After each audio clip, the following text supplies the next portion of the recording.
Jeruk nipis memiliki beberapa manfaat yang dapat membantu meredakan batuk.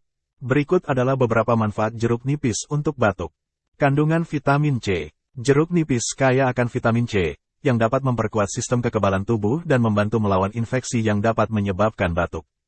Sifat antimikroba. Jeruk nipis mengandung senyawa antimikroba, seperti asam sitrat, yang dapat membantu membunuh bakteri dan virus penyebab batuk.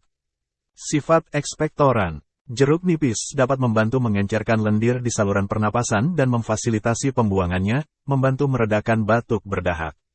Sifat antiinflamasi. Senyawa-senyawa dalam jeruk nipis memiliki sifat antiinflamasi, yang dapat membantu mengurangi peradangan di saluran pernapasan dan meredakan batuk yang disebabkan oleh iritasi.